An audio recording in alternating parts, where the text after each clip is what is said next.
السلام علیکم ورحمۃ اللہ وبرکاتہ۔ آج ہم آپ کو ایک اللہ کے پیارے بندے، ایک ولی کامل کے بارے میں ہم آپ کو بتائیں گے اور ان کے ایک دو واقعات بھی بیان کریں گے، جن کا نام داتا گنج بخش علی حجویری ہے۔ آپ کا پورا نام شیخ سید ابو الحسن علی حجویری ہے، کنیت ابو الحسن، لیکن عام و خاص سب میں گنج بخش یا داتا گنج بخش، خزانے بخشنے والا، آپ اس لقب سے مشہور ہیں۔ آپ 400 ہجری میں غزنی شہر سے متصل ایک بستی حجویر میں پیدا ہوئے۔ آپ کے والد بزرگ گوار کا نام اسم گرامی سید عثمان جلابی حجویری ہے۔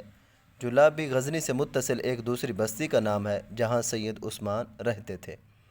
علی حجویری حضرت زید کے واسطے سے امام حسن کی اولاد سے ہیں۔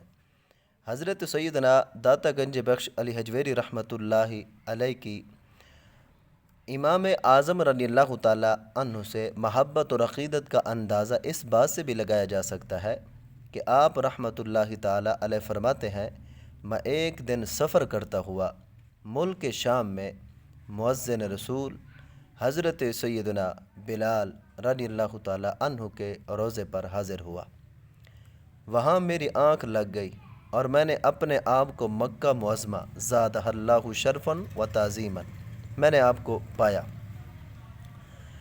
کیا دیکھتا ہوں کہ سرکار دو عالم صلی اللہ علیہ وآلہ وسلم قبیلہ بنی شیبہ کے دروازے پر موجود ہیں اور ایک عمر رسیدہ شخص کو کسی چھوٹے بچے کی طرح اٹھائے ہوئے ہے۔ میں فرط محبت سے بے قرار ہو کر آپ صلی اللہ علیہ وسلم کی طرف لپکا اور آپ کے مبارک قدموں کو میں نے بوسہ دیا۔ حضرت داتا گنج بخش علی حجویری رحمۃ اللہ فرماتے ہیں، میں دل ہی دل میں اس بات پر بڑا حیران بھی تھا کہ آخر یہ ضعیف شخص کون ہے۔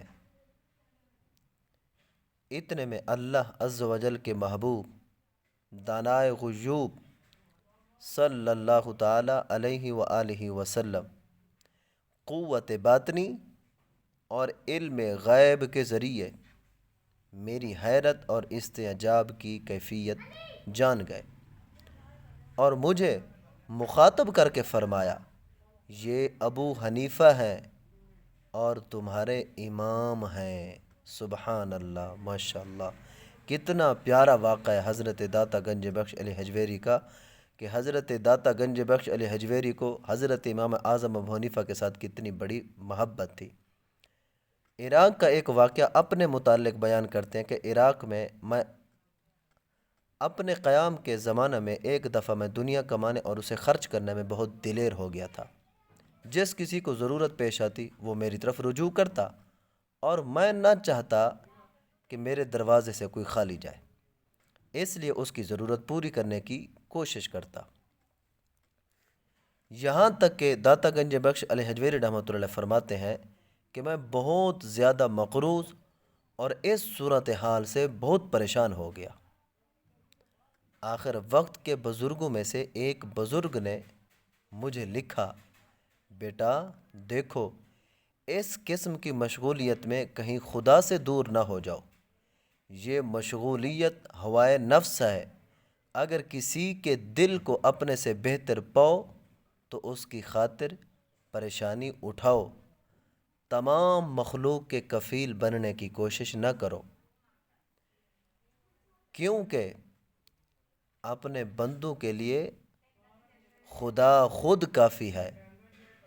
فرماتے ہیں کہ اس نصیحت سے مجھے دلی سکون حاصل ہوا اور میں نے یہ جانا کہ مخلوقات سے دور رہنا صحت اور سلامتی کی راہ ہے۔ اور حضرت داتا گنج بخش علی حجویری رحمۃ اللہ علیہ فرماتے ہیں، انسان کو چاہیے کہ وہ خود اپنی طرف نہ دیکھے تاکہ کوئی اور بھی اس کی طرف نہ دیکھے۔ اور یہ حقیقت ہے کہ آدمی خود ہی اپنے آپ کو اہم اور بڑی چیز عیاں کرتا ہے، ورنہ دنیا اسے کچھ بھی نہیں سمجھتی، وہ تو صرف اسے اپنا کام نکالتی ہے، اس سے اپنا کام نکالتی ہے۔